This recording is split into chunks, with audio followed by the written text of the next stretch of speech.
ఈ ఉదయకాలం దేవుని సన్నిధానానికి వచ్చిన మీ అందరికీ ప్రభుపేట శుభములు, వందనాలు. దేవుడు అందరినీ దీవించునుగాక. కొద్ది నిమిషాలు మనం దేవుని యొక్క వాక్యాన్ని ధ్యానం చేద్దాం. పరిశుద్ధాత్మ దేవుడి ఉదయకాలం మన అందరితో మాట్లాడి మన అందరినీ కూడా దేవుడు బలపరచునుగాక. ఆమెన్. హల్లెలూయా. ఆమోసు గ్రంథము 3వ అధ్యాయం 3వ వచనం మొదటి భాగాన్ని మనం చదువుకుందాం. సమ్మతింపకుండా చాలండి, ఇద్దరు కూడి నడుతురా. దేవునికి స్తోత్రం. హల్లెలూయా, హల్లెలూయా. ఈ సంవత్సరము దేవుడు ఐక్యత గల సంవత్సరం, ఇయర్ ఆఫ్ యూనిటీ అనే యొక్క పేరుతో మనమందరము కూడా దేవుని యొక్క వాక్యాన్ని ధ్యానిస్తూ కుటుంబంలో ఐక్యత గురించి పరిశుద్ధాత్మ దేవుడు గత 2 వారాలుగా మనతో మాట్లాడుతూ వచ్చారు. మన కుటుంబంలో ఐక్యత ఉంది అంటే, లేక ఐక్యత ఉండాలంటే మనలో ఉండవలసిన కొన్ని విషయాలను దేవుడు మనతో మాట్లాడుతూ వచ్చారు. క్లుప్తంగా ఆ మాటలు మీకు జ్ఞాపకం చేసి మరొక అంశాలకు మనం వెళ్దాం. చెప్పండి, మన కుటుంబంలో ఐక్యత ఉండాలంటే ఏముండాలి? మొట్టమొదటిగా జ్ఞానము కలిగి జీవించాలి. పురుషుడు తన భార్యతో జ్ఞానము కలిగి కాపురం చేయాలని, స్త్రీ జ్ఞానవంతులుగా తన ఇల్లును కట్టుకోవాలని, జ్ఞానము కలిగిన కుమారులుగా కుమార్తెలుగా పిల్లలు ఉండాలని దేవుడు సెలవిస్తూ వచ్చారు. అదేవిధంగా రెండోదిగా కుటుంబంలో ఉండవలసింది ఏమిటి? ప్రార్థనా జీవితం. చెప్పండి, ఏముండాలి మనలో? ప్రార్థనా జీవితం. కుటుంబ ప్రార్థన, వ్యక్తిగత ప్రార్థన, సంఘ ప్రార్థన మనకు చాలా ప్రాముఖ్యమైనది. అదేవిధంగా మూడోదిగా మనం చూసినట్లయితే కుటుంబముగా మనం అందరం కూడా వాక్యాన్ని నెరవేర్చాలి, లేక వాక్యానుసారంగా మనము జీవించవలసిన వారమై ఉన్నాం. అలా జీవించినట్లయితే మన కుటుంబంలో ఐక్యత ఉంది అని మనం గ్రహించగలుగుతాం. నాలుగోది భయభక్తులు. యెహోవా యందు భయభక్తులు కలిగిన వాడు ఇలాగ ఆస్వాదించబడును. 128వ కీర్తన. అదేవిధంగా 31వ అధ్యాయం సామెతల గ్రంథం 30వ వచనంలో దేవుడు సెలవిచ్చారు, భయభక్తులు కలిగిన స్త్రీ కొనియాడబడును అని. 115వ కీర్తన 13వ వచనంలో పిన్నలనేమి పెద్దలనేమి తన యందు భయభక్తులు గలవారిని యెహోవా ఆశీర్వదించును. అంటే కుటుంబంలో ఉండవలసిన 4వ అంశం ఏమిటంటే భయభక్తులు. ఐదవ అంశం ఏమిటంటే దేవుని యందు మనకేముండాలి? విశ్వాసం ఉండాలి. మార్కు సువార్త 11:23లో ప్రభువు చెప్తున్నారు, లేక 24లో దేవుని యందు విశ్వాసం ఉంచండి అని సెలవిచ్చారు. అబ్రహాము కుటుంబం మనం జ్ఞాపకం చేసుకున్నాం. అబ్రహాము దేవుని యందు విశ్వాసము కలిగిన వాడు. శారా దేవుని యందు విశ్వాసము కలిగిన భార్యగా ఉంది. ఇస్సాకు దేవుని యందు విశ్వాసము కలిగిన కుమారుడిగా మనం వారి కుటుంబాన్ని చూచాం. ఆరవదిగా మనలో సమర్పణ జీవితం ఉండాలి. యెహోషువ గ్రంథం 24వ అధ్యాయం 15వ వచనంలో యెహోషువ అంటున్నాడు, నేను నా ఇంటి వారము యెహోవాను సేవించదము అన్నారు. దేవునికి స్తోత్రం. హల్లెలూయా. కాబట్టి మనమందరము కూడా ఒక మంచి సమర్పణ జీవితం, ఎలాంటి ప్రతికూల పరిస్థితులు వచ్చినా, ఎలాంటి సమస్యలు వచ్చినా, ఎలాంటి ఇరుకులు ఇబ్బందులు కలిగినా, ఎలాంటి వ్యతిరేకమైన పరిస్థితులు మన మీదకు వచ్చినా, కుటుంబముగా మనం అందరం కూడా ఒక మంచి సమర్పణ జీవితాన్ని క్రైస్తవ కుటుంబంగా మనం కలిగి ఉండాలి. కొర్నేలు యొక్క జీవితము ఒక సమర్పణ కలిగిన జీవితముగా, కుటుంబంగా మనం వారి కుటుంబాన్ని చూస్తున్నాం. చివరిగా దేవుని రాకడ కొరకు కుటుంబం ఏమవ్వాలి? సిద్ధపడాలి. హల్లెలూయా. ఎదురు చూచేవారుగా మనం ఉండాలి. ఆమెన్. హల్లెలూయా. ఆ రీతిగా మనము దేవుని కొరకు ఎదురు చూచే, దేవుని యొక్క రాకడ కొరకు సిద్ధపడే కుటుంబంగా మనం ఉన్నట్లయితే దేవుడు మన కుటుంబాలను ఆశీర్వదిస్తారు. మన కుటుంబంలో ఏముంటుందో తెలుసా? మన కుటుంబంలో ఐక్యత ఉంటుంది. హల్లెలూయా. అలాంటి క్రైస్తవ కుటుంబాలుగా మన కుటుంబాలు ఉండునుగాక. ఆమెన్. ఈరోజు మరొక అంశంలోకి మనం వెళ్దాం. చాలా త్వరగా మనం ముగించుకుందాం, చాలా లేట్ అయింది. సరే, ఏదేమైనా సరే ఈ ఉదయకాలసిన పరిశుద్ధాత్ముడి దేవుడు మనతో మాట్లాడుతున్నారు. హల్లెలూయా. ఈ రోజున మరొక అంశాన్ని మనం ధ్యానం చేద్దాం. ఈ రోజున సంఘములో ఐక్యత. చెప్పండి, సంఘములో ఐక్యత. రెండో విషయం, కుటుంబములో ఐక్యత గురించి పరిశుద్ధాత్మ దేవుడు 2 వారాలుగా మనతో మాట్లాడుతూ వచ్చారు. ఈ వారము సంఘములో ఐక్యత గురించి మనం కొన్ని విషయాలు ధ్యానం చేద్దాం. హల్లెలూయా. సంఘములో ఐక్యత. సంఘము అనగా ఒకటి సార్వత్రిక సంఘము. సార్వత్రిక సంఘం అంటే అన్ని సంఘాలు కలిపి, మన్నా సంఘం కావచ్చు, ఐపీసీ కావచ్చు, లోదరన్ కావచ్చు, బాప్టిస్ట్ కావచ్చు, సిఎస్ఐ కావచ్చు, ఆర్సీఎం కావచ్చు, ఏమంటే ఇంకా ఏ సంఘాలైనా సరే మనం చూస్తే అన్ని సంఘాలు కలిపితే సార్వత్రిక సంఘం. ఆ సంఘమే పరలోకానికి వెళ్తుంది. హల్లెలూయా. మా సంఘమే పరలోకానికి వెళ్తుంది అంటే ఆ సంఘం అసలు వెళ్దాం. అర్థమైందండి? అందరం పరలోక రాజ్యానికి వెళ్ళాలని ఆశపడాలి. సార్వత్రిక సంఘాన్ని దేవుడు అంటే ఈ ఇప్పుడు చెప్పబడిన ప్రతి సంఘం ఉంది కదా, ఆ సంఘములను పరిశుద్ధులందరినీ కూడా దేవుడు ఆయన రాజ్యానికి తోడుకొని వెళ్తారు. హల్లెలూయా. ఓకే, అసలు సంఘం అంటే ఏమిటి అని మనం చూసినట్లయితే 1 కొరింథీ పత్రిక 1వ అధ్యాయం 2వ వచనం చెప్తుంది. What is church? అసలు సంఘం అంటే ఏమిటి? చదవండి. కొరింథీలో ఉన్న దేవుని సంఘమునకు, సంఘం అంటే అనగా క్రీస్తు యేసునందు పరిశుద్ధపరచబడిన వారై పరిశుద్ధులుగా ఉండటకు పిలువబడిన వారికిని మనకును ప్రభువుగా ఉన్న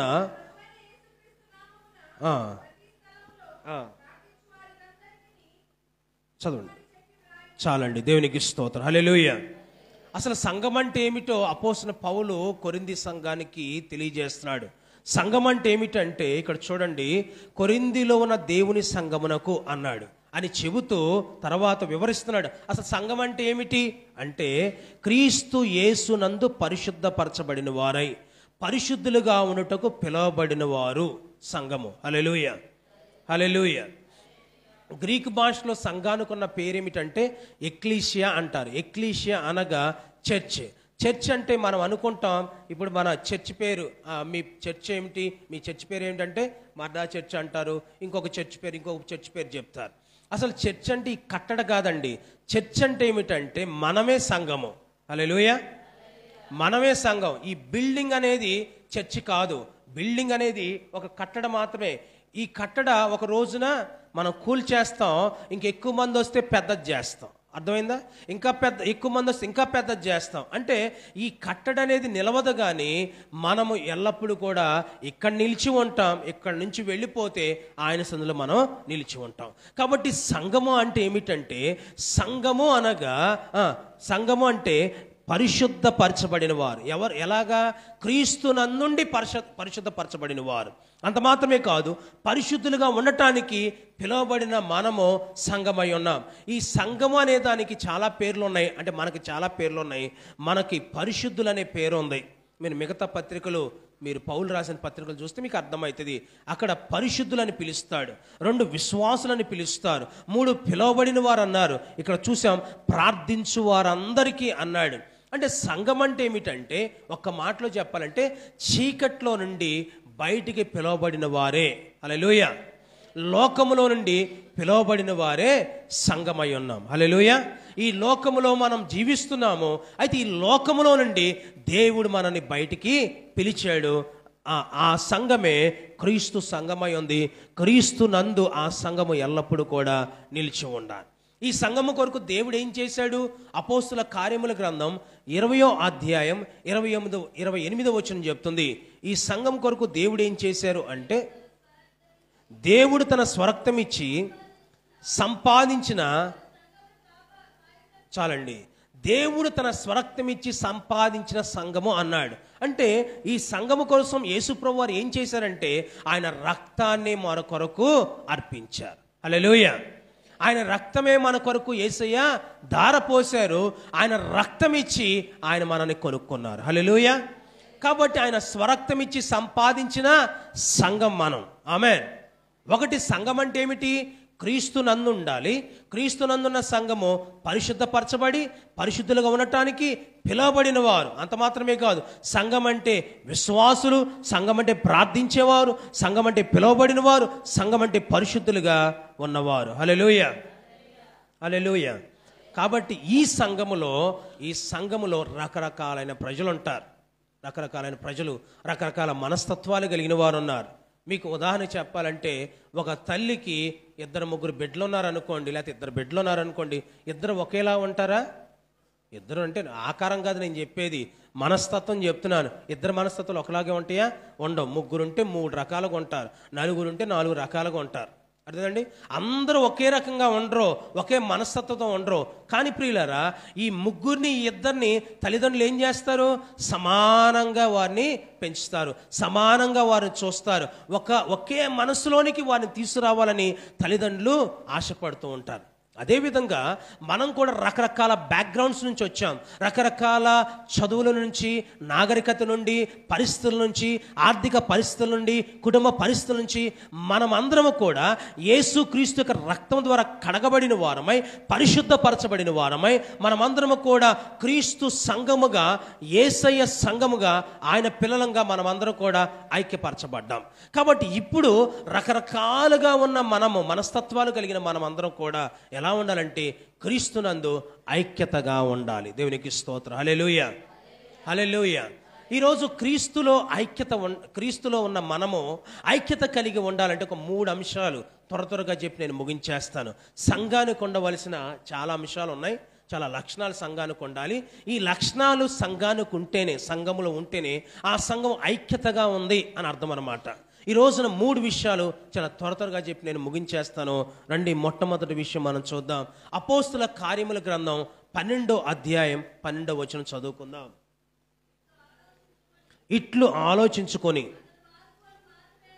అతడు మారు పేరు గల యోహాను తల్లి అయిన మరియ ఇంటికి వచ్చెను. అక్కడ అనేకులు కూడి ప్రార్థన చేయుచుండిరి. 12:5 అమ్మా. పేతురు చెరసాల్లో ఉంచబడెను. సంఘమైతే అతని కొరకు అత్యాశక్తితో దేవునికి ప్రార్థన చేయుచుండెను. 2:42 అపోస్తుల కార్యములు. వీరు అపోస్తుల బోధ యందును, సహవాసమందును, రొట్టె విరుచుటి యందును, ప్రార్థన చేయుటి యందును ఎడతెగక యుండిరి. చాలండి, తల్ల పైకెద్దాం, కొన్ని మాటలు ధ్యానం చేద్దాం. గమనించండి, ఇక్కడ అపోస్తుల కార్యముల గ్రంథంలో ఎవరి గురించి మాట్లాడుతున్నారంటే ఆదిమ సంఘము గురించి ఇక్కడ పరిశుద్ధాత్మ దేవుడు మాట్లాడుతున్నారు. ఈ ఆదిమ సంఘము ఎలా ఉంది అంటే, ఆదిమ సంఘము ఎలా జన్మించింది అంటే, మొట్టమొదటి శతాబ్దంలో మనం చూస్తాం. 2వ అధ్యాయంలో, మొదటి అధ్యాయంలో అందరూ కలిసి 120 మంది మేడగదిలో ఉండి వారు ఏక మనసుతో, ఏకాత్మతో వారు ఏం చేస్తారంట? ప్రార్థన చేస్తూ ఉన్నారని మొదటి అధ్యాయంలో మనం చూస్తాం 14వ వచనంలో. అయితే గమనించండి, వీరందరూ ఏక మనసుతో, ఏకాత్మతో ప్రార్థన చేస్తూ ఉండగా 2వ అధ్యాయం మొదటి వచనం నుండి మనం చూస్తే పరిశుద్ధాత్మ దేవుడు దిగి వచ్చారు. హల్లెలూయా. వారందరూ ఏక మనసుతో ప్రార్థన చేస్తుండగా పరిశుద్ధాత్మ దేవుడు దిగి వచ్చారు. పరిశుద్ధాత్మ దేవుడు దిగి వచ్చిన తర్వాత పేతురు నిలబడి సువార్త ప్రకటించడం, వాక్యం బోధించడం మొదలుపెట్టారు. ఎప్పుడైతే పేతురు వాక్యాన్ని ప్రకటిస్తున్నాడో ఆ రోజున 3,000 మంది రక్షించబడ్డారు. చెప్పండి, ఎన్ని వేల మంది అంట? పేతురు ఒక్కసారి బోధిస్తే 3,000 మంది అక్కడ రక్షించబడ్డారు. హల్లెలూయా, హల్లెలూయా. 3,000 మంది రక్షించబడ్డారు. ఆ 3,000 మంది రక్షించబడిన తర్వాత వీరు ఎలా ఉన్నారంట? అపోస్తుల బోధ యందు, రొట్టె విరుచుటి యందు, ప్రార్థన యందు, సహవాసం యందు ఎలా ఉన్నారంట? ఎడతెగక ఉన్నారు. దేవునికి స్తోత్రం. హల్లెలూయా. చెప్తా, హల్లెలూయా. కనుక ప్రియులారా, దేవుని పిల్లలమైన మనము సంఘముగా ఎలా ఉండాలంటే, దేవుని పిల్లలైన మనందరం కూడా సంఘముగా ఎలా ఉండాలి? ప్రార్థనలో ఐక్యతగా ఉండాలి. హల్లెలూయా. సంఘం అంతా ఏమై ఉండాలి? ఇప్పుడు ఎలా ఉండాలి? సంఘం ప్రార్థించే సంఘముగా ఉండాలి. చెప్పండి, ఎలా ఉండాలి? ఈ రోజున మన్నా సంఘముతో దేవుడు మాట్లాడుతున్నాడు. మన్నా సంఘమా, నువ్వు ప్రార్థించే సంఘంగా ఉండాలని ప్రభు తెలియజేస్తున్నారు. హల్లెలూయా. మనం అందరము కూడా, స్త్రీలు, పురుషులు, యవ్వనస్తులు, చిన్నపిల్లలు, అందరిలో ఏ ఆత్మ ఉండాలి? ఏ ఆత్మ ఉండాలి? ప్రార్థనాత్మ ఉండాలి. చెప్పండి, ఏ ఆత్మ ఉండాలి? ప్రార్థనాత్మ ఉండాలి. మనం అందరం కూడా ప్రార్థించేవారుగా ఉండాలి. మనం చూసాం అపోస్తుల కార్యాల 12వ అధ్యాయంలో పేతురు సువార్త ప్రకటిస్తున్నాడని చెరసాల వేశాడు హేరోదు మహారాజు. రాత్రి మనం ధ్యానం చేసాం. అతని చెరసాల్లో వేయగా సంఘం ఏం చేస్తుందంట? నిద్రపోతుందా? చెప్పండి, నిద్రపోతుందా? నిద్రపోవట్లేదు సంఘం ఏం చేస్తుందంటే దైవజనుడి కొరకు అత్యాశక్తితో ప్రార్థన చేస్తూ ఉంది. ప్రభువా మా దైవజనుడిని విడిపించండి, మా దైవజనుడు బంధించబడ్డాడు, చెరసాల్లో వేయబడ్డాడు, ఆ బంధకము నుండి, ఆ చెరసాల నుండి మా దైవజనుడిని విడిపించండి ప్రభువా అని సంఘమంతా కూడా ఏం చేస్తుందంటే వారు ప్రార్థన చేస్తూ ఉన్నారు. హల్లెలూయా. సంఘమంతా ప్రార్థన చేస్తూ ఉన్నారు. ప్రియులారా, సంఘమంతా ఎక్కడ ప్రార్థన చేస్తున్నారంట? ఎక్కడ ప్రార్థన చేస్తున్నారు? ఎవరింటి దగ్గర? మరియ ఇంటిలో వారు ప్రార్థన చేస్తున్నారు. హల్లెలూయా. వారు మరియ ఇంటిలో ఏకముగా వారు ప్రార్థన చేస్తుండగా జరిగింది ఏమిటంటే, దేవుడు తన దూతను పంపించాడు, పేతుర్ని చెరసాల నుంచి విడిపించాడు. ఇప్పుడు దేవుని పిల్లలుగా మనము సంఘముగా ఐక్యతతో ప్రార్థన చేస్తే దేవుడు గొప్ప అద్భుతాలు అక్కడ చేస్తారు. హల్లెలూయా. మీరు అపోస్తుల కార్యముల గ్రంథం చూడండి, మొదటి అధ్యాయంలో, ఎన్ని అధ్యాయాలు ఉన్నాయి అపోస్తుల కార్యముల గ్రంథంలో? 28 అధ్యాయాలు ఉన్నాయి. మీరు 1వ అధ్యాయం నుండి చివరి అధ్యాయం వరకు మీరు చదివితే చాలా చోట్ల ప్రార్థన ప్రార్థన ప్రార్థన అనే మాట కనిపిస్తుంది. మీరు రాసుకోవాలనుకుంటున్నారా?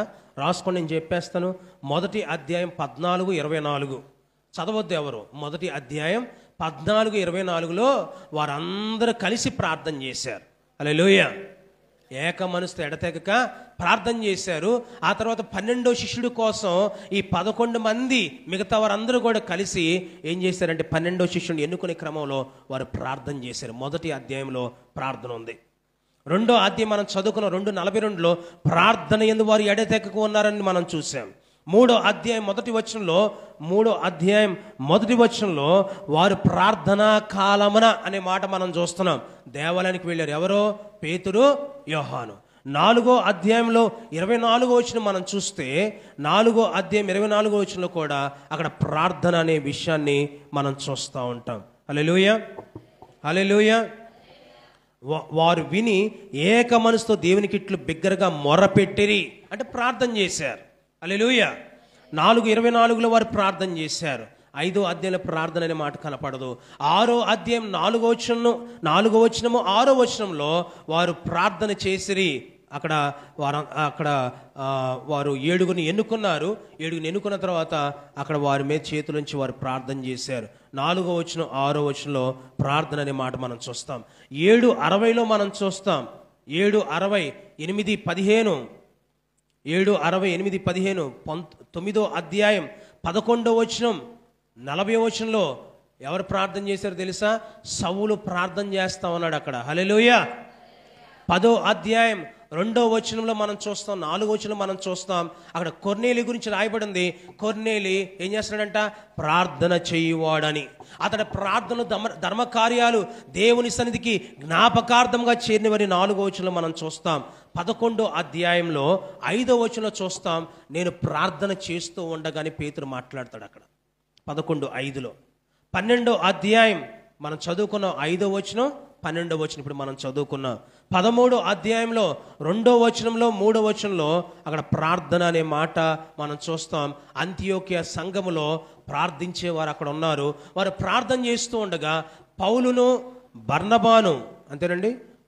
బర్నబాను నా పరిచర్య కొరకు ప్రత్యేకపరచండి అని పరిశుద్ధాత్మదేవుడు అక్కడ ప్రార్థన చేస్తూ ఉండగా మాట్లాడుతూ వచ్చారు. 13వ అధ్యాయం 21వ వచనం కూడా మనం చూస్తాం. 14వ అధ్యాయం 23వ వచనం 14-23 15వ అధ్యాయంలో మనం చూడం. 16వ అధ్యాయంలో 13వ వచనం 16వ వచనం 25 16వ అధ్యాయంలో 13, 16, 25 18లో మనం చూడం. 19వ అధ్యాయం 6వ వచనంలో మనం చూస్తాం. 19:6 20వ అధ్యాయం 36వ వచనంలో మనం చూస్తాం. 20:36లో మనం చూస్తాం. 21:5లో ప్రార్థన అనే మాట మనం చూస్తాం. 22:17లో మనం చూస్తాం. 22:17లో ప్రార్థన అనే మాట మనం చూస్తాం. 23, 24, 25, 26, 27లో మనం చూడం. 28వ అధ్యాయం 8వ వచనంలో మనం చూస్తాం. ఈ అధ్యాయాలన్నీ కూడా ప్రార్థన ప్రార్థన ప్రార్థన అనే అంశం కనిపిస్తుంది.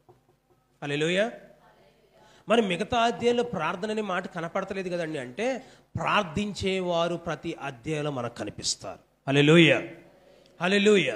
కాబట్టి ఇక్కడ ఆదిమ సంఘంలో మనం ఏం చూస్తున్నామంటే ఆదిమ సంఘము ద్వారా మనం నేర్చుకునే పాఠం ఏంటంటే సంఘమంతా కూడా ప్రార్థించే సంఘముగా ఉంది. ఆమేన్. ఈ రోజున ప్రియ సహోదరి సహోదరులారా, సంఘానికి కావలసిన ప్రతి అవసరం నిమిత్తం మనం ఏం చేయాలంటే ప్రార్థించాలి. నశించిపోతున్న ఆత్మల నిమిత్తం సంఘం ఏం చేయాలంటే ప్రార్థించే సంఘముగా ఉండాలి. హల్లెలూయా. నీ కుటుంబంలో అద్భుతాలు చూడాలంటే, నీ సంఘములో అద్భుతం చూడాలంటే, నీ పరిసరాల్లో అద్భుతం చూడాలంటే, నీ ఇంట్లో ప్రతి ఒక్కరి జీవితంలో అద్భుతం చూడాలంటే, ఈ సంఘం ఎదుట అపవాదిక శక్తులు ఏమాత్రం కూడా నిలబడవు, వాడి యొక్క ఆలోచనలు నిలబడవు, వాడి క్రియలు ఏమాత్రం కూడా నిలవలేరవు. హల్లెలూయా. కనుక ఈ రోజున సంఘముగా ఉన్న మనం అందరము కూడా ప్రార్థించే వారిగా ఉండాలి. హల్లెలూయా. కాబట్టి ఏ సంఘమైతే ప్రార్థిస్తుందో ఆ సంఘములో ఏముంటుంది చెప్పలే, ఏముంటుంది? ఐక్యత ఉంటుంది. హల్లెలూయా. కాబట్టి ఈ రోజున ఒకవేళ మనలో ఐక్యత లేదేమో, ఇంకెక్కడ కూర్చున్న వారిలో ఎవరిలోనూ ఐక్యత లేదేమో. కాబట్టి ఈరోజు ప్రభు అంటున్నాడు, అసలు నువ్వు ప్రార్థిస్తేగా ఐక్యత కనపడేది. కాబట్టి సంఘమా, మనం అందరం కూడా ఏక మనసుతో ఏకాత్మతో మనం ప్రార్థించేవారుగా ఉండాలి. హల్లెలూయా. కాబట్టి మనం ప్రార్థన చేద్దాం. నిశ్చయముగా ప్రార్థన ద్వారా గొప్ప అద్భుతాలు మనం చూచుదుముగాక. ఆ రోజు సంఘం అత్యాశక్తితో ప్రార్థన చేస్తూ ఉండగా దేవుడు పేతురుని విడిపించాడు. ఈరోజు సంఘముగా మనం అత్యాశక్తితో ప్రార్థన చేస్తూ ఉండగా పేతురు లాంటి భక్తులు ఎంతోమంది బంధించబడ్డారు. పేతురు లాంటి భక్తులు ఎంతోమంది చెరసాలలో బంధించబడ్డారు. లేకపోతే పేతురు లాంటి వారు ఎంతోమంది దైవజనులు శత్రువుల చేత బంధించబడి ఉన్నారు. అంత మాత్రమే కాదు, ఇంకా లోకములో ఉన్నవారు ఎంతోమంది త్రాగుడనే బంధకాల్లో, వ్యభిచారం అనే బంధకాల్లో, ధూమపానం అనే బంధకములో, మత్తు పదార్థాలనే బంధకములో, ఫోనోగ్రఫీ అనే బంధకములో, ఇంకా చెడ్డ వాటి చేత, అపవాది యొక్క కట్లు చేత అనేక మంది బంధించబడ్డారు. వారు విడిపించబడాలంటే సంఘమాను మనమందరము కూడా ప్రార్థించేవారుగా ఉండాలి. మనమందరం ఐక్యతతో ప్రార్థిస్తే దేవుడు ప్రతి బంధకాన్ని కూడా తెంచివేస్తాడు. హల్లెలూయా. ప్రతి కాడిని కూడా దేవుడు విరగొడతాడు. కనుక మనం ఏం చేయాలంటే సంఘముగా ఏం చేయాలంట? ప్రార్థన చేయాలి. ఆమేన్. నువ్వు ప్రార్థించే సంఘముగా ఉంటే ఆ సంఘంలో ఏముందో తెలుసా? ఐక్యత ఉంది. హల్లెలూయా. హల్లెలూయా.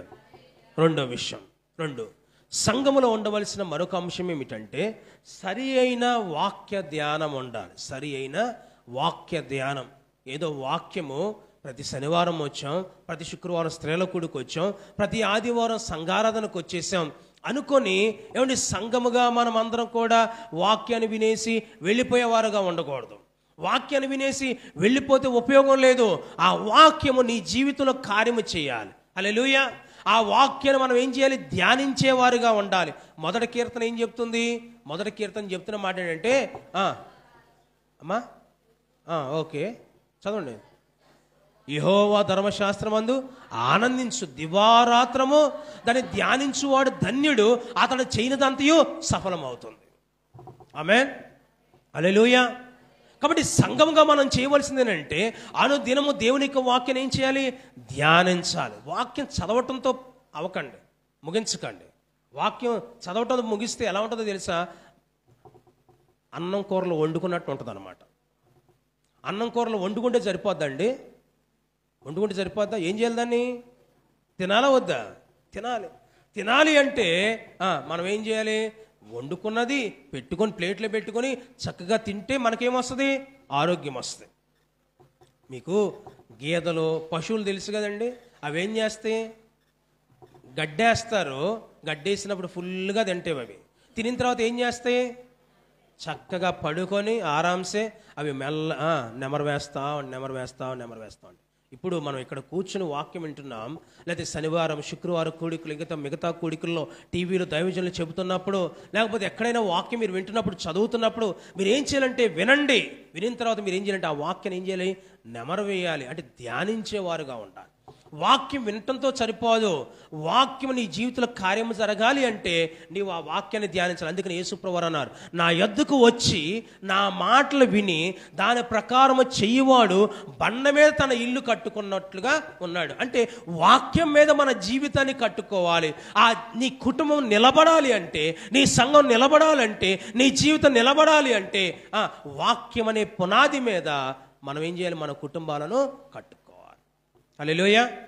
కాబట్టి ప్రియులారా, వాక్యాన్ని మనం చదవటం మాత్రమే కాదు, వాక్యాన్ని ఎల్లప్పుడూ కూడా ఏం చేయాలంటే ధ్యానించేవారుగా మనం ఉండాలి. ఆమేన్. చూడండి, మనందరికీ బాగా తెలుసు ఒక సంఘం అపోస్తుల కార్యముల గ్రంథంలో మనకు కనిపిస్తుంది. 17వ అధ్యాయంలో మనం చూస్తే ఇక్కడ ఒక సంఘం మనకు కనిపిస్తుంది. చాలాసార్లు ఆ సంఘం గురించి మనం ధ్యానం చేసాం. 10 నుంచి మనం చదువుకుందాం. వెంటనే సహోదరులు రాత్రి వేళ పౌలును శీలను బెరియకు పంపిరి. వారు వచ్చి యూదుల సమాజ మందిరంలో ప్రవేశించిరి. ఎవరు వారు? బెరయా వారు అన్నమాట. వీరు బెరయా వారు తెస్సలోనికలో ఉన్న వారికంటే గనులై ఉండిరి గనక ఆసక్తితో వాక్యమును అంగీకరించి పౌలును శీలయును చెప్పిన సంగతులు అలాగున్నవో లేవో అని ప్రతి దినము లేఖనములను పరిశోధించు వచ్చిరి. అందుచేత వారిలో అనేకులను ఘనత గల గ్రీసు దేశస్థులైన స్త్రీలలోనూ పురుషులలోనూ చాలామంది విశ్వసించిరి. హల్లెలూయా, హల్లెలూయా. ఇక్కడ పౌలు శీల వేరే ప్రాంతం నుండి ఎక్కడికి వచ్చారంటే బెరయా అనే తెస్సలోనిక నుండి బెరయాకు వచ్చారు. బెరయాకు వచ్చిన తర్వాత బెరయాలో ఒక సంఘం ఉంది, లేకపోతే ప్రజలు ఉన్నారు. ఈ బెరయాలో ఉన్న ప్రజలు లేకపోతే సంఘం ఏం చేస్తుందంటే పౌలు శీల వీరు ఆ యూదుల సమాజ మందిరంలోకి వెళ్ళి వాక్యాన్ని ప్రకటించడం మొదలుపెట్టారు. వాక్యం ప్రకటిస్తూ ఉండగా వీరు ఏం చేస్తారో తెలుసా అండి? వీరు వాక్యాన్ని విన్నారంటే ఎలా విన్నారంటే వాక్యాన్ని చూడండి, అక్కడ రాయబడి అనమాట. ఆసక్తితో వాక్యమును అంగీకరించారు. హల్లెలూయా. ఇక్కడ చెప్పబడుతున్న ప్రతి మాట గాలికి వదిలేయకూడదు మనం. ఇక్కడ చెప్పబడుతున్న ప్రతి మాట ఏమంటే మనక దెయ్యాలక, అంటే మనక బయటోళ్ళక, మనక లోకానిక, సంఘముగా మనం దేవుని మందిరంలో కూడుకున్నప్పుడు ఇక్కడ చెప్పే ప్రతి మాట గుర్తుపెట్టుకోండి. దైవజనుడు ఏదో నా గురించి చెప్తున్నాడు, లేదా సేవకులు ఏదో నా గురించి చెప్తుంది, మీ గురించి మేము ప్రసంగాలు సిద్ధపరచుకోవాల్సిన అవసరం లేదు. అంటే కొంతమంది అనుకుంటూ ఉంటారు, నా గురించి అంటున్నారుగా, నా గురించి చెప్తున్నారు కదా, మీ గురించి చెప్పాల్సిన అవసరం లేదు. ఒక మాట కామన్గా చెప్తూ ఉంటాం, అది స్వీకరిస్తే, ఆ మాటను అంగీకరిస్తే మీకు దీవెనలు వస్తాయి. ఇక్కడ రాయబడిన మాట ఏమిటి? అక్కడ సంఘములో వాక్యాన్ని బోధిస్తున్నారు. వాక్యం బోధిస్తుంటే సంఘం ఏం చేసిందంట?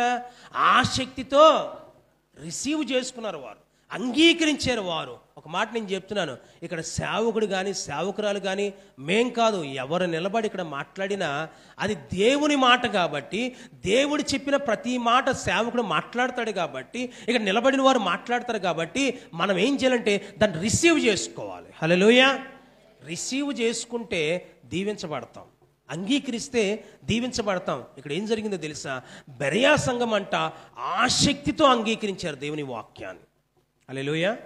ఎలా అంగీకరించారంట? ఆసక్తి. అంటే ఇక్కడ కూర్చున్న వారందరూ, మనందరికి ఏం కావాలి చెప్పాలి? ఏం కావాలి?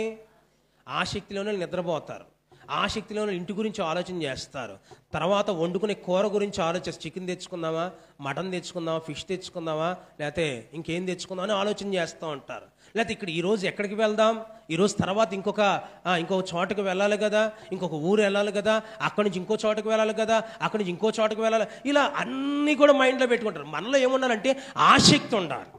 హల్లెలూయా. అత్యాసక్తితో వారు ఏం చేశారు? ఆసక్తితో వారు ఏం చేశారు?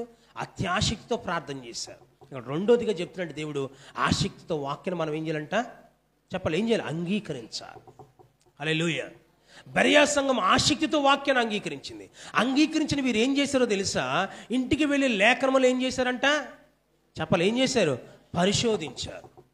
వారి ఇంటికి వెళ్ళి పౌలు శీల చెప్పింది కరెక్టో రాంగో, వారు చెప్తుంది సరి అయిందో కాదో ఇంటికి వెళ్ళి వారు ఏం చేశారంటే పరిశోధన చేశారు. మన వాళ్ళు ఇంటికి వెళ్ళి టీవీలో ఏమొస్తుందో పరిశోధన చేస్తారు. ఇంటికి వెళ్ళిన తర్వాత టీవీలో ఏమొస్తుందా, ఫోన్లో ఏమొస్తుందా, ఏమండి పేపర్లో ఏముందా, ఏమి రాశారా, రాత్రి న్యూస్లో చూస్తారు, మరి పొద్దున్నే పేపర్లో చదవాలి. అర్థందండి? ఆసక్తి వారికి. ప్రియులరా, సంఘముగా దేవుని పిల్లలుగా మనకు దేని మీద ఆసక్తి ఉండాలంటే వాక్యాన్ని ఆసక్తితో మనం అంగీకరించాలి. హల్లెలూయా. కాబట్టి సరి అయిన వాక్య ధ్యానం మనకు ఉండాలి. సంఘము, బెరయా సంఘము అభివృద్ధి చెందటానికి, బెరయా సంఘములో అందరూ విశ్వసించి రక్షించబడడానికి గల కారణం ఏంటంటే వారు వాక్యాన్ని, లేఖనములు అంట వారు పరిశోధిస్తూ ఉన్నారు. హల్లెలూయా. కాబట్టి ఒకటి అత్యాసక్తితో ప్రార్థించే సంఘంగా ఉండాలి, రెండు ఆసక్తితో వాక్యాన్ని అంగీకరించే సంఘముగా మన సంఘము ఉండాలి. అప్పుడు ఆ సంఘములో ఏముంటుందంటే ఆ సంఘంలో ఐక్యత ఉంటుంది. హల్లెలూయా. మనము నిర్గమకాండం ఇతర కాండాలు మనం చూస్తాం. దేవుడు ఏమన్నారంటే తల్లిదండ్రులతో అంటారు, మీరు నడుస్తున్నప్పుడు, మీరు పడుకుంటున్నప్పుడు మీ పిల్లలకి ఏం చేయాలంట, దేవుడు చేసిన కార్యాలు మీ పిల్లలతో మీరు పంచుకోవాలి. హల్లెలూయా. మన పిల్లలకి వాక్యాన్ని ప్రకటించాలి. బాలు నడవలసిన త్రోవను వానికి నేర్పుము, పెద్దవాడైనప్పుడు వాడు దాని నుండి తొలగిపోడు. తిమోతి గురించి మనం చూస్తాం. తిమోతి, నీలో విశ్వాసానికి కారణం ఎవరో తెలుసా? నీ అవ్వయైన లోయి. తర్వాత ఆ విశ్వాసం ఎక్కడికి వచ్చిందంట? నీ తల్లిని యునికులోకి ఆ విశ్వాసం వచ్చింది అంటాడు. అక్కడి నుంచి వచ్చింది నీ దగ్గరికి ఆ విశ్వాసం. అంటే ఎక్కడి నుంచి ట్రాన్స్ఫర్ అవుతుంది? ఇది ఎక్కడి నుంచి బదిలీ అయింది? అవ్వ దగ్గర నుంచి స్టార్ట్ అయిందంట ఆ విశ్వాసం. హల్లెలూయా. అవ్వ దగ్గర నుంచి స్టార్ట్ అయింది విశ్వాసం. అవ్వ దగ్గర నుంచి కూతురు నుంచి కుమారులోకి వచ్చింది. అంటే దేవుని యొక్క వాక్యము మనలో నుండి ఏమవ్వాలి? ట్రాన్స్ఫర్ అవ్వాలి. హల్లెలూయా. కాబట్టి వాక్యాన్ని మనం అంగీకరించేవారుగా మనం ఉండాలి. ఆమేన్. హల్లెలూయా. నేను అంటాను, మీ పిల్లల్ని వాక్యంలో పెంచండి. ఇప్పుడు వస్తున్న స్టైల్స్లో పెంచుతున్నారు చాలామంది. కొత్త ట్రెండ్స్ అండి, కొత్త విధానాల్లో పెంచుతున్నారు పిల్లల్ని. అందంగా ఉంచుకోండి, నీట్గా ఉంచుకోండి, పర్వాలేదు, నేను కాదంటలేదు. కానీ వాక్యం లేకుండా అన్నీ ఉంటే ఏముంటుంది ఉపయోగం? ఏం ఉపయోగం లేదు కదా.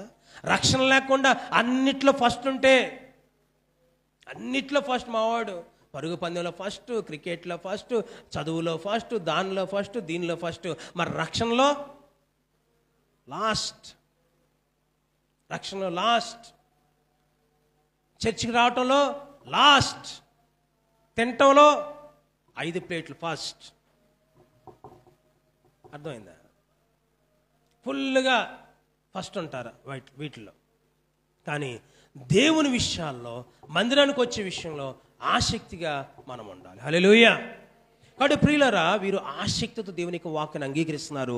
రెండోదిగా సంఘములో ఉండవలసినంటే సరి అయిన వాక్య ధ్యానం. అనుదినము మనం వాక్యం చదవాలి, అనుదినము వాక్యాన్ని ధ్యానించాలి. ఇక్కడ బోధించే ప్రతీది కూడా ఏమండి, బోస్ పాస్టర్ గారు చెప్తుంది కరెక్టో రాంగో లేదని ఏం చేయాలి? మీరు వెళ్ళి లేఖనాల పరిశోధన చేయాలి. హల్లెలూయా. కొన్ని గొర్రెలు ఉంటాయి ఏమండి, అలా ఊపుతానే ఉంటాయి తల. ఏం చెప్పినా కూడా ఏదో నటిస్తూ ఉంటారు అన్నమాట కొంతమంది. అలా ఉండకూడదు. ఓకే. చివరి విషయం, సంఘంలో ఉండవలసిన మూడో విషయం ఏమిటంటే చూద్దాం ఒకసారి. అపోస్తుల కార్యముల గ్రంథం 6వ అధ్యాయం మనకు కనిపిస్తుంది. అపోస్తుల కార్యముల గ్రంథం 6వ అధ్యాయం మనం చూస్తే చివరి విషయం చెప్పి నేను ముగిస్తున్నాను. 2వ వచనం. అప్పుడు 12 అపోస్తులు తమ యొద్దకు శిష్యులను సమూహం పిలిచి, మేము దేవుని వాక్యం బోధించడం మాని ఆహారం పంచిపెట్టి యుక్తం కాదు. కాబట్టి సోదరులారా, ఆత్మతోనూ జ్ఞానముతో నిండుకొని మంచి పేరు పొందిన 7 మనుషులను మీలో ఏర్పరచుకునడి. మేము వారిని ఈ పనికి నియమింతుము. అయితే మేము ప్రార్థన యందును వాక్య పరిచర్యను ఎడతెక్క యుందుమని చెప్పిరి. ఈ మాట వారందరికీ నచ్చింది. వారు 7 పరిచారకులను ఎన్నుకున్నారు. 5వ వచనం మనం చూస్తున్నాం. వారిని ఏర్పరచుకొనిరి, వారిని అపోస్తుల ఎదుట నిలబెట్టిరి. వీరు ప్రార్థన చేసి వారి మీద చేతులుంచారు. హల్లెలూయా. ఇక్కడ కూడా మనం చూస్తున్నాం 6వ అధ్యాయం కింద చెప్పిన వచనం. వారు ఏం చేస్తారంట? అపోస్తులు ఏమంటున్నారు? మేము ప్రార్థన యందు వాక్య పరిచర్య యందు మేము ఉండాలి అని చెప్తున్నారు. హల్లెలూయా. సరే, మూడవది ఏమిటంటే పరిచర్య చెయ్యాలి. చెప్పండి, ఏం చేయాలంట? 1 ప్రార్థన, 2 వాక్యము, 3 సంఘంలో ఉండవలసిందంటే పరిచర్య. హల్లెలూయా. హల్లెలూయా. మనం అందరము కూడా ఎలా ఉండాలంటే పరిచర్య చేసే వారంగా ఉండాలి. మందిరంలో దేవుని పరిచర్య మనం చెయ్యాలి. ఆమేన్. హల్లెలూయా. చూడండి, ఇక్కడ 6వ అధ్యాయంలో ఒక సమస్య వచ్చింది. ఆల్రెడీ మనం అపోస్తుల కార్యం గ్రంథాన్ని ధ్యానం చేసాం. 2 వ్యక్తులు ఒకే జాతిలో 2 భాషలు మాట్లాడేవారు ఉన్నారు. ఒకరేమో హెబ్రీ భాష మాట్లాడుతున్నారు, ఒకరేమో గ్రీక్ భాష. అందరూ యూదులే. హెబ్రీ భాష మాట్లాడుతున్నారు, గ్రీక్ భాష మాట్లాడుతున్నారు. వీరికి చిన్న సమస్య, ఒక గొడవ ఏర్పడింది. పరిచర్య విషయంలో విధవరాలను చిన్న చూపు చూచారనే సమస్య వచ్చింది. అది చిలికి గాలువానై అపోస్తుల దగ్గర తీసుకొచ్చారు. ఆ విషయం ఏమిటి సమస్య అంటే భోజనాల దగ్గర సమస్య వచ్చింది. ఒక మొక్క వేరే వాళ్ళకి ఎక్కువ వేశారు, ఒక మొక్క తక్కువ వేశారు. దానివల్ల సమస్య అన్ని చోట్ల ఉంటుందండి ఈ సమస్య. ఏమంటే ఆ సమస్య వచ్చింది. ఆ సమస్య తీసుకొచ్చి అపోస్తుల దగ్గర పెట్టారు. అప్పుడు అపోస్తులు అంటారు, మీకు భోజనం పెడతాం, ఏమండి ఇంకా మిగతా కార్యక్రమాలు కాదు మా పని, మేమేం చేయాలో తెలుసా, మేమేం చేయాలంట, ప్రార్థన చేయాలి మీకోసం, మేము మీకోసం వాక్యం సిద్ధపడాలి, వాక్యాన్ని బోధించాలి మేము. కాబట్టి మీరు ఏం చేస్తారంటే మీలో అంటే సంఘములో ఏమేమి ఉండాలంట, ఆత్మతోనూ జ్ఞానముతో నిండుకొని మంచి పేరు కలిగిన వారిని ఎంతమందిని ఏర్పరచుకోవాలంట, 7 ఏర్పరచండి అంటే 7 పురుషుల్ని ఏర్పరచుకున్నారు. 7. ఇంకా లక్షణాలు చాలా ఉన్నాయి వారిలో ఏమేమి ఉండాలి. ఈ లక్షణాలు కలిగిన 7 మీరు ఏర్పరచుకోండి అని చెప్పారు. ఆ మాట చెప్పినప్పుడు వారంట 7 ఎన్నుకున్నారంట. 7 ఎన్నుకుంటే వారు ఏం చేస్తున్నారంట, సంఘములో భోజనాలు వడ్డిస్తున్నారు, సంఘములో ఇతర పరిచర్యలు వారు చేస్తున్నారు, ఊడుస్తున్నారు, చాపలేస్తున్నారు, భోజనాలు పెడుతున్నారు.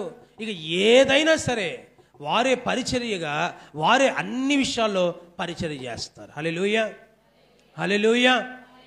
కనుక ప్రియులారా గమనించండి, వారు పరిచర్య చేస్తూ ఉన్నారు, అన్నీ చక్కబెడుతున్నారు సంఘంలో. ఈరోజు దేవుని సేవకుడిగా నేను చెప్పే మాట ఏంటంటే, మందిరంలో పరిచర్య మనం చేసేవారుగా ఉండాలి. మనం 1 సమూయేలు 3 చూస్తాం. అక్కడ సమూయేలు మనకు కనిపిస్తాడు. 1 అధ్యాయం చివరి వచనంలో సమూయేలు తల్లి వచ్చి సమూయేలు ఎక్కడ విడిచిపెట్టిందంట, దేవుని మందిరంలో విడిచిపెట్టింది. ఈ రోజున దేవుని మందిరానికే పంపించడం పోయింది. ఆ తల్లి విడిచిపెట్టేసింది దేవునికి మందిరంలో. ఈరోజు మీ కుమారుడు ఎక్కడున్నాడు తెలియదండి అంటున్నారు. మీ అమ్మాయి ఎక్కడుందమ్మా తెలియదు పాస్టర్ గారు అంటున్నారు. అంటే పిల్లలు ఎక్కడ ఉంటున్నారో కూడా కొంతమంది తల్లిదండ్రులు తెలియట్లా.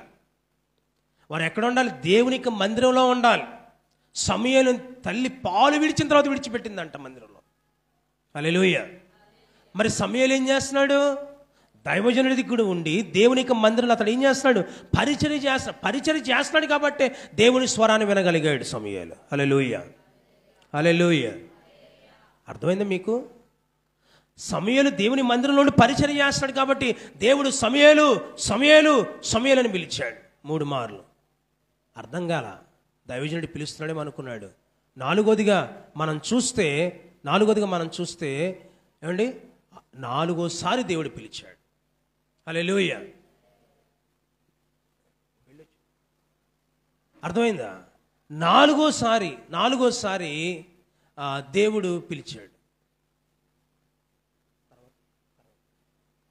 అర్థమైందండి? 4సారి దేవుడు పిలిచిన తర్వాత జరిగిందేంటి తెలుసా? అప్పుడు దేవుడు తన పరిచర్యకు ప్రత్యేకపరచుకున్నాడు. దేవునికి స్తోత్రం. హల్లెలూయా.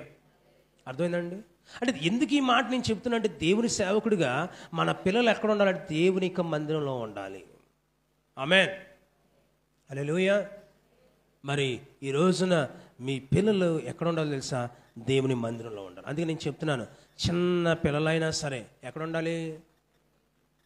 ఆయన ఆడుకుంటున్నాడు, ఈవిడ ఆడుకుంటారు. మరి మందిరంలో ఆడుకోకుండా ఏం చేస్తారండి? కానీ మన పిల్లలు దేవుని మందిరంలో ఉండాలి. హల్లెలూయా, హల్లెలూయా. దేవుని మందిరంలో ఎలా ఉండాలంటే మన పిల్లలు నాటబడిన వారై ఎలా ఉండాలి? ఒలీవ మొక్కల వలె ఉండాలి. మందిరం నాటబడాలండి మన పిల్లలు. మన పిల్లల యొక్క కేర్ ఆఫ్ అడ్రస్ ఏమిటి అంటే చెప్పండి, ఏంటి కేర్ ఆఫ్ అడ్రస్? మందిరం. ఆమేన్, హల్లెలూయా. ఈ రోజున మరి కొంతమంది కేర్ ఆఫ్ అడ్రస్ ఎక్కడుంది అంటే సెల్ ఫోన్లు చూసుకుంటున్నారు, టీవీలు చూస్తున్నారు, రోడ్డు మీద ఆడుకోకూడదని కాదు, ఆడుకోవాలి. పిల్లలు ఆరోగ్యం ఉండాలి, ఆడుకోవాలి, స్కూల్కి వెళ్ళాలి, చదువుకోవాలి. అదే సమయంలో దేవుని మందిరంలో ఉండాలి ఎక్కువ శాతం. హల్లెలూయా. బాలు నడవలసిన త్రోవను వారికి నేర్పుమో. పెద్దవాడినప్పుడు వాడు ఎక్కడికి వెళ్ళినా కూడా స్థిరంగా దేవుల్లో ఉంటాడు. హల్లెలూయా, హల్లెలూయా. ఇక లోకంలో ఉండరు మన పిల్లలు, ఎందుకంటే వారు వాక్యంలో పెంచబడిన వారు కాబట్టి. ఈ రోజున తల్లిదండ్రులుగా మీరు వాక్యాన్ని మీ పిల్లలకు బోధించాలి, వాక్యాన్ని నేర్పించాలి, వాక్యం పిల్లల్ని పెంచాలి. హల్లెలూయా. కొంతమంది అలా ఉండు, ఇలా ఉండు, అలా ఉండు అనుకొని అలా పెంచుతున్నారు పిల్లల్ని. అలా పెంచితే రేపొద్దున మనకు దొరకరండి బాబు, వాళ్ళు మనకు నేర్పిస్తూ ఉంటారన్నమాట. ప్రియులారా, మన పిల్లలు దేవుని మందిరంలో పెంచబడాలి. సమూయేలు దేవుని మందిరంలో పెంచబడ్డాడు, దేవుని స్వరాన్ని విన్నాడు. ఇశ్రాయేలు చిన్నది దేవుని మాటలు తల్లిదండ్రులు చెబుతూ ఉండగా వింది. ఆమెను వేరే దేశానికి తీసుకుని వచ్చినా కూడా ఏం చేసింది ఆ అమ్మాయి? చెప్పండి, ఏం చేసింది ఆ కుమార్తె? మా దైవజనుడు ఉన్నాడు షోమ్రోన్లో, యజమానుడైన ఎవరైనా నయమాను అక్కడ తీసుకెళ్తే మా పాస్టర్ గారు ప్రార్థన చేస్తారు, మా సంఘం ప్రార్థన చేస్తే, మా దైవజనులు ప్రార్థన చేస్తే స్వస్థత కలిగిద్దమ్మా, యజమాని తీసుకుని వెళ్ళు, పంపించు అన్న. వెళ్ళాడు. స్వస్థత కలిగిందా? కలిగింది. హల్లెలూయా, హల్లెలూయా. ఎవరి ద్వారా స్వస్థత వచ్చింది? ఇశ్రాయేలు చిన్నదాన్ని, యవనస్తురాలు ఆవిడ. చిన్నదంటే యవనస్తురాలు. ఆమె ద్వారా యజమానుడు నయమానుకి కుష్టి వ్యాధిగ్రస్తుడు బాగుపడ్డాడు. హల్లెలూయా, హల్లెలూయా.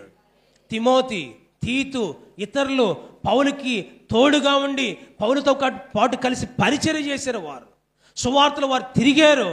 ఆ తర్వాత వారే సేవకులు అయిపోయారు. హల్లెలూయా, హల్లెలూయా. రోజున ప్రియులారా, మనము కూడా పరిచర్య చేసేవారు, ఈ 7 పరిచర్య చేసేవారు నియమిస్తే వారి తర్వాత ఏమైపోయారు? సువార్థికులు అయిపోయారు, వీరే సువార్థికులు అయ్యారు. కాబట్టి మూడోదిగా సంఘం ఏం చేయాలంటే పరిచర్య చేయాలి. ఆమేన్, హల్లెలూయా. లూకాసు వార్త 2వ అధ్యాయం 36-37 వచనాల్లో అన్నా అనే ప్రవక్తని, 84 ఏళ్ళు ఆవిడ ఏం చేస్తుందంటే మందిరంలో ఉపవాస ప్రార్థనలతో దేవునికి సేవ చేయించుండిన, మందిరాన్ని విడిచిపెట్టలేదు ఆ తల్లి. ఏం చేస్తుందంట? ఉపవాస ప్రార్థనలతో ఆమె ఏం చేస్తుందంట? పరిచర్య, సేవ చేస్తూ ఉంది.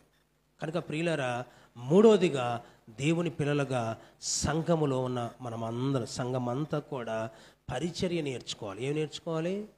పరిచర్య నేర్చుకోవాలి. ఆ పరిచర్య ఎక్కడితో స్టార్ట్ అయితే తెలుసా?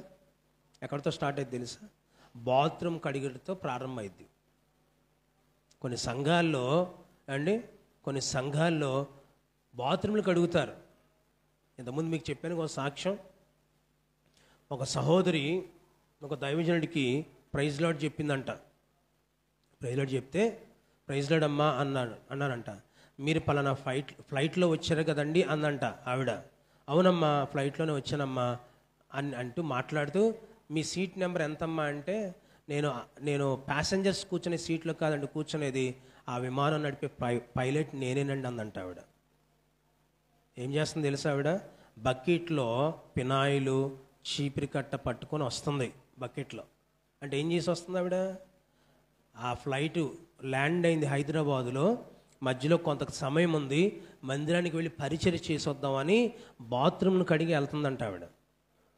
అర్థంది మీకు? అంటే సంఘంగా మనం ఏం చేయాలి? పరిచర్య చేయాలి. హల్లెలూయా. నాతో సహా మనం అందరం కూడా దేవుని మందిరంలో పనిచేసేవారుగా ఉండాలి. కాబట్టి సంఘంలో ఈ 3 ఉండాలి. ఈ 3 మాత్రం, ఇంకా కొన్ని రాబోయే దినాలు కొన్ని విషయాలు నేర్పిస్తాను మీకు. ఈ 3, ఒకటి సంఘము ఎలా ఉండాలంట?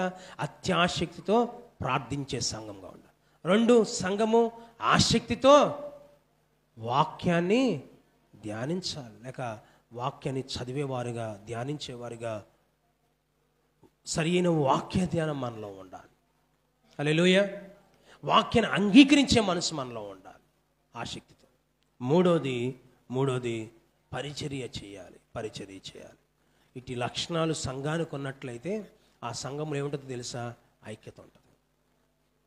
ఆదిమ సంఘంలో ఐక్యత చెడిపోయింది.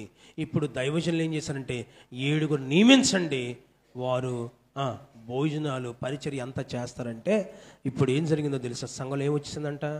పరిచర్య చేస్తుండగా ఐక్యత వచ్చేసింది. ప్రియులారా, మనం కూడా ఐక్యత కలిగి పరిచర్య చేస్తూ ఐక్యత కలిగి మనం కూడా జీవించాలి. కాబట్టి దేవుని పిల్లలుగా ఈ 3 లక్షణాలు ఈరోజు పరిశుద్ధాత్మదేవుడు మనతో మాట్లాడుండగా, ఇది మొదలుకొని మనం అందరం కూడా అత్యాశక్తితో ప్రార్థన చేద్దాం, ఆసక్తితో దేవుని యొక్క వాక్యాన్ని అంగీకరిద్దాం, పరిచర్య చేసేవారిగా మనం ఉందాం. నిశ్చయంగా దేవుడు మన సంఘంలో ఐక్యతను అలా ఉంచుతారు.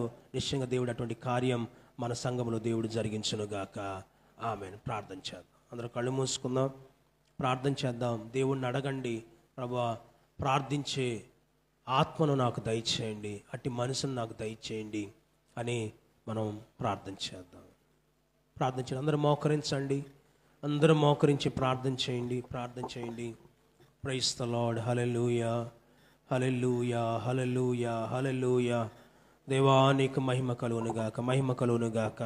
ప్రార్థన చేయండి, ఈ రోజున ప్రార్థన చేయండి, ప్రార్థన చేయండి. ప్రభువా ప్రార్థన చేసే మనసు నాకు దయచేయండి, అత్యాశక్తితో ప్రార్థన చేసే జీవితం నాకు దయచేయండి. ప్రార్థన ఆత్మను నాలో ఉంచండి ప్రభువా అని ప్రార్థన చేయండి. హల్లెలూయా, హల్లెలూయా. దేవానికి మహిమ కలుగునుగాక, దేవానికి మహిమ కలుగునుగాక, దేవానికి మహిమ కలుగునుగాక, దేవానికి మహిమ కలుగునుగాక. హల్లెలూయా, హల్లెలూయా, హల్లెలూయా, హల్లెలూయా. ఆసక్తితో వాక్యాన్ని అంగీకరించే మనసు దయచేయండి ప్రభువా అని ప్రార్థన చేయండి. సంఘములో పరిచర్య నాకు నేర్పించండి నాయన, సంఘములో పరిచర్య నాకు నేర్పించండి, సంఘంలో పరిచర్య నాకు నేర్పించండి ప్రభువా. తండ్రి నీ కార్యాలు మా బ్రతుకులో జరిగించండి. మందిరంలో ఏ పని చెప్పినా కూడా మనం చేసేవారు గుణుటకు నన్ను సిద్ధపరచండి ప్రభువా అని ప్రార్థన చేయండి. దేవానికి మహిమ కలుగునుగాక, మహిమ కలుగునుగాక. Thank you Jesus. హల్లెలూయా. ప్రార్థన చేయండి, అందరూ ప్రార్థన చేయండి. అటు జీవితం నాకు దయచేయండి. Praise the Lord. Hallelujah, hallelujah. పరిశుద్ధుడా, ప్రేమగల తండ్రి, జీవాధిపతి, సర్వాధికారి, సర్వశక్తిమంతుడా నీకు స్తోత్రాలు నాయన. ఈ ఉదయకాల సమయంలో మీరు మాతో మాట్లాడిన ప్రతి మాటను బట్టి నీకు స్తోత్రాలు తండ్రి. ఆదిమ సంఘము అత్యాశక్తితో ప్రార్థన చేసింది. ఆదిమ సంఘము నాయన ఇదిగో తండ్రి, బెరియా సంఘము తండ్రి అయ్యా ఆసక్తితో నీ వాక్యాన్ని అంగీకరించారు ప్రభువా. ఆదిమ సంఘములో పరిచర్య చేసేవారు ఉన్నారు తండ్రి. అయ్యా ఆ రీతిగా మా మన్నా సంఘం ఉండుటకు సహాయం చేయండి. మేము అనేకులకు మాదిరికరంగా జీవించే భాగ్యము దయచేయండి. నీవే మహిమను పొందుకొని ప్రార్థన చేస్తూ విన్న వాక్యం మా హృదయంలో పదిలిపరచుకోవడానికి, అయా వాక్యాన్ని నెమరవేయటానికి ప్రభు వాక్యానుసారం మేము జీవించడానికి సహాయం చేయండి. నీవే మహిమను పొందుకొని ప్రార్థన చేస్తూ ఘనత మహిమ ప్రభావాలు మీకు ఆరోపిస్తూ యేసు నామమున ప్రార్థించి వేడుకుంటున్నాం మా పరమ తండ్రి. ఆమేన్.